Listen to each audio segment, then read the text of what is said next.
જેવું તું દીધું કે બાપુ ટીકારામ બાપુ આવું કોઈ દઈ શકે? એ સાધુ હતા. સતી તોરલતા નહીં, સાધુ હતા. સતી તોરલ મા સતી શાણા તોય સધીરાને બોલે બંધાણા, શરીર વેચીને લાવ્યા દાણા ભક્તિને માટે. એમ સંતોએ જગતને ખૂબ આપ્યું છે વાલા. ધર્મને ટકાવવા માટે આ થંભ છે ને, ધર્મ સ્તંભ આપણો, એને મારા સાધુડા જ ટકાવી રાખેલા. આપ બધાનો સહકાર બરાબર છે, બધાએ આપો છો પ્રેમથી, પણ સાધુ છે ને અડીખમ છે, એ ડગે નહીં. મેરું ડગે પણ જેના મનડાનો ડગે પાનબાઈ ભલે ભાંગી પડે બ્રહ્મા, વિપાત પડે તોય વણશે નહીં સોય મારા હરિજનના પ્રમાણ. એ સાધુ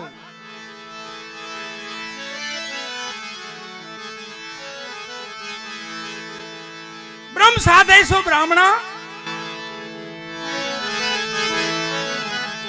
સાધન કરેશો સંત, સંકલ્પ તજેશો સંન્યાસી, મન મારેશો મંત. સાધુની વ્યાખ્યા કાંઈક અલગ છે વાલા. બધામાંથી ભાગીને સાધુમાં આવે, સાધુમાં ભાગીને ક્યાં જવું? પૂરું જય શ્રી રામ, સીધે સેલું આવે ડાયરેક્ટ, જ્યાં પેલા આપણે હોય ને ત્યાં આવે. સાધુમાં જો સેટ ગયા તો ગયા સીતારામ. બાકી છેલ્લું ઘર ઈ છે, ત્યાં અટકી જવું પડે. જો નો અટકે તો સીધો નરકનો દ્વાર છે.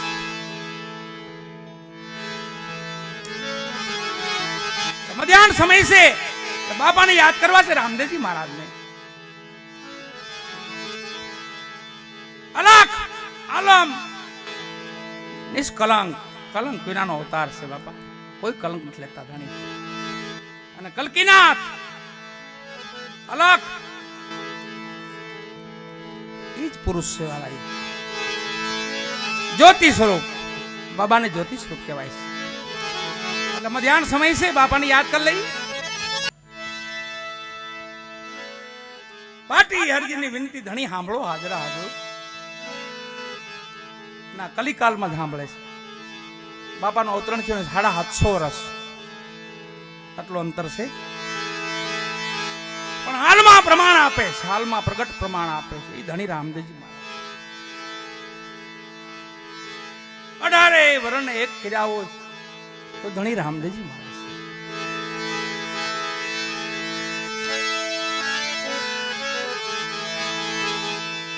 અનેક પ્રચાર, અનેક પ્રમાણ.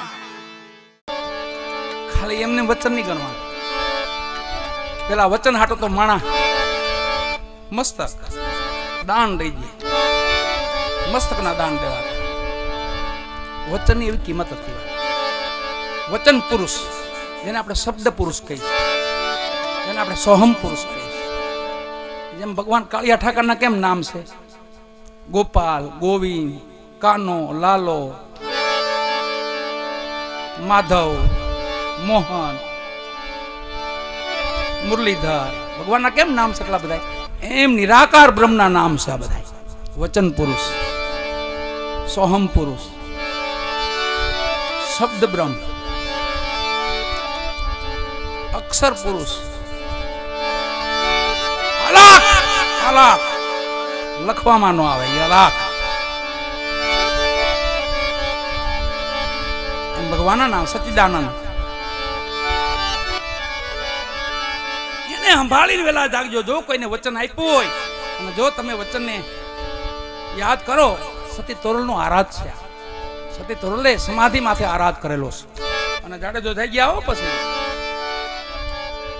જેમ અહીંયા મોરાર સાહેબ પાછા તો બેટા વચન, બાપુ તમે મને વચન આપ્યું હતું. બેટા આ તો કાળ છે ને કોણ રોકી શકે? આપ મહાપુરુષો રોકી શકો. એ વચન હતું અહીંયા.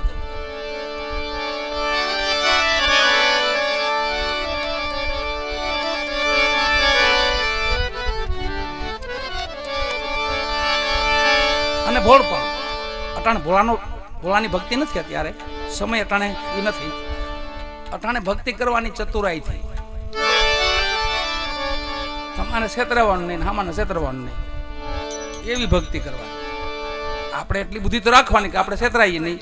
આપણે કોઈનું છેતરવા નથી કોઈને, પણ આપણને કોક ઘેટી કાતરીને વહી જાય આપણી એ તો ધ્યાન રાખવાનું થોડું. ભલે એક વાર વાંધો નહીં, બીજી વાર વાંધો નહીં, પણ પછી વારંવાર કઈ ઘેટી પાતરવાનું એ પ્રોગ્રામ ન હોય. એ તો માન ઉઈને ઉગતી હોય એમાં બીજા કોક કાતરીને ઉઈ જાય. એટલે ઘેટી ભૂખી આવે ને ઊન કતરાવીને આવે પાછી બહાર જાય ને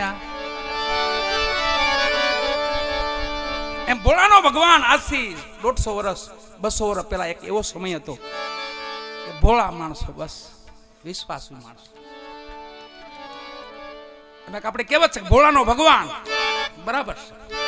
એમાં એક મહાપુરુષ ડાભેડ મહાપુરુષ થયા કે જેને ભોળપણથી ભગવાનને ભજ્યા અને ભોળપણથી મારો નાથ એને મળ્યા. કોણ મળ્યા ખબર? નારાયણ મળ્યા, વિષ્ણુ નારાયણ. ઘેટા બકરા ચરાવે, ભરવાના દીકરા, ડુંગર ભગત નામ, રાસાની ભૂમિ. એમના ગુરુ મહારાજ ભાવપુરી મહાત્મા બકરા ચરાવીને થોડુંક ત્યાં દૂધ પોગાડે, લાકડા પોગાડે, બાપુની સેવા કરે. પણ વાત સાંજે હાલતી ટાણે કરે બાપુ ભગવાનના દર્શન કરાવો ને, તમને તો મળતા હોય ને, તમે તો ભગવાન થી નજીક હોય ને. એવા ભોળા હાવ, મને ભગવાનના દર્શન કરાવજો બાપુ. હા બેટા, મારો સમય આવશે ને એ ભગવાનના દર્શન કરાવીશ.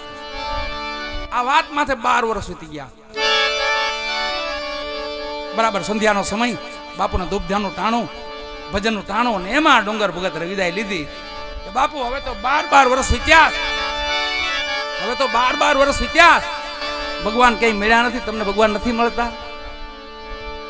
ધૂપ ધ્યાનનું ટાણું હતું, બાપુનો મગજ બરાબર ઠેકાણે નહીં. કીધું અરે ડુંગર તું કેદુનો એક જ વાત લઈને બેઠો, ભગવાન એમ મળી જાય. ભગવાન જોઈ લો કૂવો છે ને એમાં રેત જામાં પડ. આમાં એક ભાડિયો કૂવો હતો, કુટિયા જેવો મોટો કૂવો હતો, એમાં ભગવાન એમાં પડ. બાપુનો આરતીનો સમય બરાબર. ઓહો બાપુ હાવ નજીક એટલા ભગવાન, આમાં તમે 12 વર્ષ કાઢ નાખ્યા. વેલું કીધું હતું થોડ્યા થોડીને કૂવા પડવા ગયા, અંદર ધુબકો મારવા ગયા. સ્વયંભુ નારાયણ વિષ્ણુ ભગવાન આવીને તેડી લીધા. 200 વર્ષની વાત છે વાલા, જાજો સમય નચ્યો ડુંગર ભગત ને. 200 વર્ષ ખાલી તેડી લીધા ભગવાન. સ્વયંભુ આવીને તેડે ભગત ને બહાર કાઢ્યા. અરે ભગત હું કામ મરી જાવ છું બાપા? તો એની સામું જોઈને કે તમે કોણ છો? તમે તમારા ગુરુને કાયમ કહો છો ને ભગવાનના દર્શન કરાવો, ભગવાનના દર્શન કરાવો, ભગવાન. હું નારાયણ છું ભગત. એમ તમે નારાયણ છો, ભગવાન છો? તો તમને કઈ સંશય છે કે મને ભરોસો નથી આવતો કે ભગત? એનું શું કારણ કે અમારા ગામમાં જે વેહ ભજવારા જે આવે ને, વેહ ભજવે ને, એ તમારે જેવું જ આવું પાત્ર પહેરે પણ સવારે પાછા ઉતાર નાખે. એટલે એમાંથી તો તમે નથી ને એમ. ભગવાન કે નહીં ભગત, તમારા ભાવ નહીં સાહેબ આવ્યો છો, તમારા ભોળ પણ નહીં સાહેબ આવ્યો છો. ભગવાન છો તોય મને ભરોસો ન આવે. બરોબર ભગત ખેહડી ખંભે રાખે. ભગવાને કીધું તને ભરોસો તમને ભગત કેમ આવે? કે મને એક વાતે ભરોસો આવે, મારા ગુરુ અહીં રહેશે, જોઈ આવીને કે ને તો પાકું ગયો, તો તમે ભગવાન ઈશ્વર. ભગવાન કીધું બોલાવો તમારા ગુરુને. જાઓ ભગત બોલાવો. દોડતા દોડતા આવ્યા. ભાવપુરી મહાત્મા ધૂણા માથે બેઠા હતા, સંધ્યા આરતી કરી લીધેલી, ભજનમાં બેઠેલા, અને દોડીને આવીને પગ પકડ્યા કે બાપુ બાપુ જલ્દી હાલો મારી ભેગા, જલ્દી આવો મારી ભેગા. અરે ડુંગર હું છે ભાઈ? બાપુ તમે કીધું ને કુવામાં પડે, કુવામાં હું પડવા ગયો ને તો મને તેડીને બહાર કાઢ્યો, અને એમ કહે છે કે હું ભગવાન છું. હું નથી ઓળખતો. તમે ઓળખો ને તો તમે આવો ને, તમે ઓળખો ને તમે એને, હું નથી ઓળખતો. અને ભાવપુરી મહાત્મા સમજી ગયા હો, મારો ભોળિયો ભગવાન છે, ભગત છે મારો, અને મારા ભોળિયા ભગત હાટું મારો ભગવાન કદાચ આવ્યો હોય. હાલ ડુંગર ભાઈ હાલ ભેગું આવ, તારી ભેગું હાલ. આવીને જ્યાં કુટિયા પાસે, કુટિયો પાછો હતો ને, કૂવો હતો ને, ત્યાં કોહ હાંકતા. એટલે કોહના પૈયા હોય, આપણે જૂના માણસને ખબર કોહનું પૈયું આવે, એમાં 2 લાકડા ઉભા મોટા. આ ડુંગર ભગત શું કરેલું ખબર? તમે વહી જાવ તો કે ભગત ન જાઓ? અરે વહી જાવ તો શું કરવું તમારે? મારા ગુરુવાન તમે ન હોય તો ભગત ન જાઓ એમ નહીં. ખેહડી ખંભેથી ઉતારી હેઠી કોહના પૈયા પા ભગવાન ઉભા રાખ્યા, લાકડા પા ખેહડીથી બાંધ્યા. કહક આવી જાતાની આગળ આવું મારા ગુરુ.